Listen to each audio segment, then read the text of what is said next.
हम सबको ये भी जानना आवश्यक है कि सतुआ बाबा हमारे ही नज़दीक में पालीताना के पास शिक्षा का धाम, बहुत अच्छा सा शिक्षा का धाम, बहुत बड़ा सा वहाँ लगा हुआ है और वो बहुत ही अपने इन्वॉल्वमेंट से उसमें प्रदान कर रहे हैं। तो ठीक है, वो बैठे यूपी में और हमारे बगल में भी आते रहते हैं।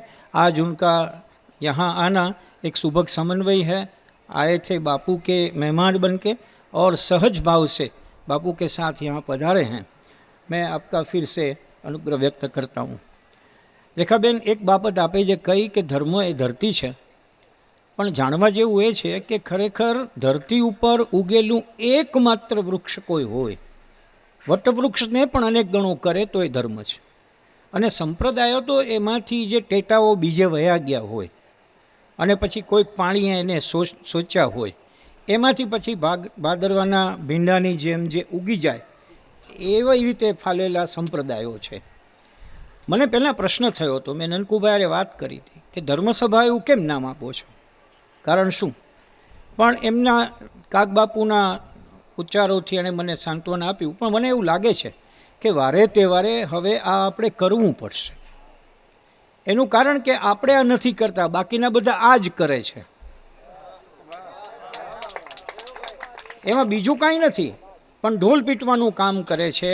દરેક સન્ડે ઉપર ત્યાં એક સભા થાય છે અને સન્ડે ઉપર સભા થાય એમાં અમારા જેવા લોકોને બહુ નજીક આવીને લઈ પણ જાય છે.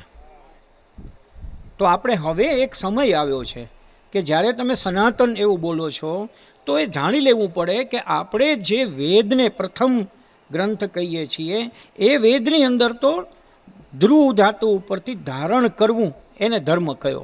પણ શું ધારણ કરવું એની સ્પષ્ટ વ્યાખ્યા જાણવા જેવી છે. જે તત્વ સમાજ, રાષ્ટ્ર અને આખા વિશ્વને ટકાવી રાખે એને ધર્મ કહેવામાં આવે છે. હવે આ જ ધર્મમાં જો ફાંટા પાડવાનું કોઈ કામ કરતું હોય તો એને રેડ સિગ્નલ બનાવવાનું કામ, બતાવવાનું કામ આપણા જેવી ધર્મસભાઓએ કરવું જોઈએ. હું અલબત્ત એવું પણ માનું છું કે વિનય વિવેકથી કરવું જોઈએ.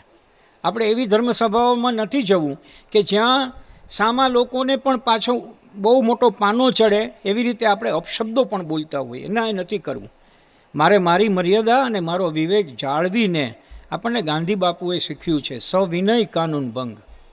એ સવિનય આપણે કહેવું છે કે મિત્રો તમે આમાંથી છૂટા પડેલા છો, તમારો રાત તમે કરો, એમાં આપણને કોઈ વાંધો નથી, પણ તમે મૂળને જે કંઈ કહી રહ્યા છો એના ઉપર હવે લગામ રાખો તો ઘણું સારું છે.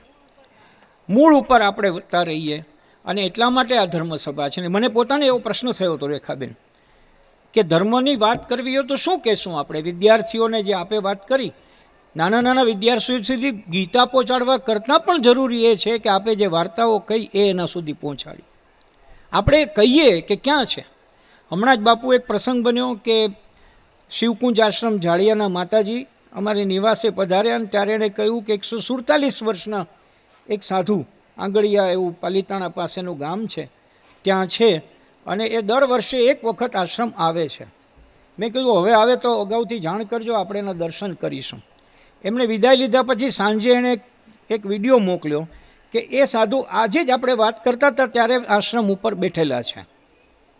એ જ સમયે હું માનું છું કે આ આપણા આવતી પેઢીને કહેવાની જરૂર છે કે આ કોઈ તમે માનો છો એવી ટેલિપથી નથી. આ બહુ મોટા એવા પરમ તત્વો તમે આવું વિચારો ત્યારે આજુબાજુ ફરતા હોય છે, એ લોકો આવું સર્જન કરે છે. સુભાષ ભટ્ટ તો એવું ચોખ્ખું માને છે કે તમે વિચારો છો એ જ સમયે કોઈ બીજું વિચારે તો એને સાદું ન માનતા. તમારા બંનેની નજીક કોઈ પરમ તત્વ એકસાથે ઊભું છે એ તમને જોડીને આપે છે. અને આવા ઉદાહરણો બન્યા છે. પૂજ્ય મોટાનું એક બહુ સુંદર મજાનું ભજન છે, અમને ચરણ શરણમાં રાખજે. એ પૂજ્ય મોટાએ એક જગ્યાએ એવે જ તાણે રચના કરતાં કરતાં કરતાં ગાયું અને પૂરું થયું એટલે બધાએ કહ્યું કે મોટા આ ભજન લખવું છે. તો કીધું ગવાઈ ગયું, મને આવ્યું ને મેં ગાયું. 1.5 મહિના પછી એક કોઈ કાશીથી સંત આવ્યા અને એણે આવીને એમ કહ્યું કે આ ભજન તમે અહીંના લોકો વિદ્યાર્થીઓને શીખવો. એ ભજન કયું હતું? પૂજ્ય મોટાએ એવે જ ટાણે સ્ફુરેલું જે ભજન ગાયું હતું એ જ ભજન એણે કહ્યું કે એવે ટાણે મેં બોલતા કોઈક બોલતું હતું ને મેં લખી લીધું છે. આ પરિસ્થિતિ આપણે કહેવાની જરૂર છે. હું માનું છું આ આપણું સનાતન તત્વ છે. ખરેખર આપણે ઝંડા ફેરવીએ, ત્રિશૂળ વેચીએ તો એ સનાતન નથી.